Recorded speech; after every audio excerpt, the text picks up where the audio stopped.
Good morning everyone. Welcome back to your online study of Max Divine Public School. I am Sabine and I will teach you Urdu. Today is Tuesday and your Urdu turn. And today we will do our chapter number 6. Akalmand Aadmi, the wise man, on page number 24. Yes, this is the chapter number 6. Akalmand Aadmi, the wise man. Students, चलिए आज हम chapter number 6 की reading करते हैं. Okay, let's start. एक बार की बात है, एक आदमी बाजार से टोपियां बेचकर वापस आ रहा था। वो चलते चलते थक गया तो एक पेड़ के नीचे लेट गया। उसको नींद आ गई। पेड़ पर बंदर रहते थे। बंदर इधर उधर उछल कूद करते फिर रहे थे। उनमें एक बंदर बहुत शरारती था। उसने आदमी की गठरी से टोपी निकाली और अपने सर पर रख ली।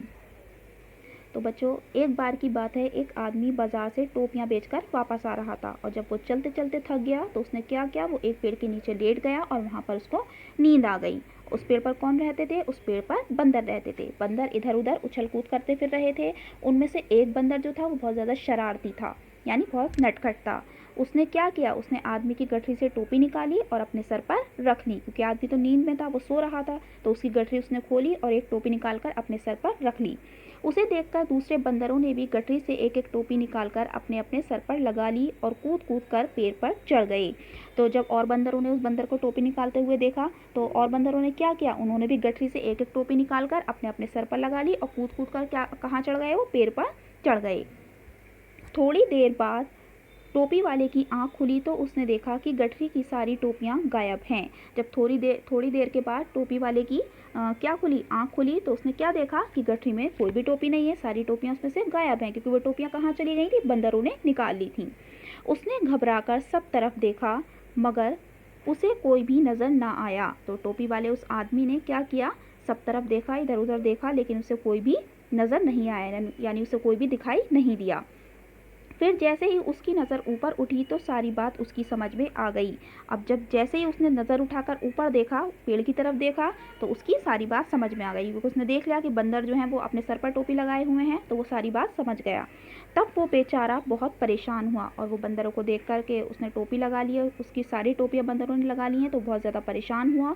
उसने टोपी के लिए बहुत कोशिश की, लेकिन बंदरों से टोपियाँ लेने की कोई सूरत नज़र ना आती थी। उसने बहुत कोशिश की कि वो बंदरों से टोपियाँ ले ले, लेकिन उसे कोई भी सूरत दिखाई ना दी। मगर हाँ, वो आदमी था बहुत अक्लमंद। लेकिन वो आदमी जो था, जो टोपी बेचने वाला आदमी था, वो बहुत ज़्यादा अक्लमंद था, यानी बहुत होशियार था। उसने एक तरकीब सोची। तब उसने क्या किया, एक चाल सोची, यानी उसने एक योजना बनाई। आदमी ने सर की टोपी उतारकर ज़मीन पर फेंक दी। बंदर तो वैसे भी निकाल होते हैं। सारे बंदरों ने भी टोपियां अपने अपने सरों से उतारकर ज़मीन पर फेंक दी। तो उस आदमी ने क्या किया, बहुत होशियारी से काम किया और उसने अपने सर की टोपी को उतारकर कहाँ फेंक दिया, ज़मीन पर फेंक दिया। तो बंदर क्या करते हैं, जैसा देखते हैं वैसा ही करते हैं। तो बंदरों ने भी क्या किया है, उन सारे बंदरों ने भी अपनी टोपियाँ अपने अपने सरों से उतारी और ज़मीन पर फेंक दी। टोपी वाले ने फ़ौरन सारी टोपियाँ इकट्ठी की, गठरी में रखी और वहाँ से रफू चक्कर हो गया। तो टोपी वाले ने क्या किया, सारी टोपियाँ इकट्ठी की, जो बंदरों ने ऊपर से टोपियाँ फेंकी थी, ठीक है। तो उसने सारी एकत्र की, यानी सारी टोपियाँ को इकट्ठा किया और अपनी गठरी में रखी और वहाँ से भाग गया, यानी वहाँ से रफू चक्कर हो गया, वो वहाँ से भाग गया। देखो, वक्त पर अकल से काम करने का नाम ही अक्लमंदी है।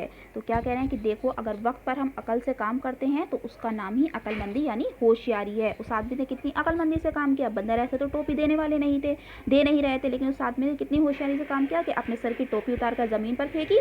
जैसे ही उसने फेंकी तो बंदरों ने भी वैसे ही किया और उसने आदमी ने क्या किया, अपनी सारी टोपियाँ इकट्ठी की, गठरी में रखी और वहाँ से भाग गया।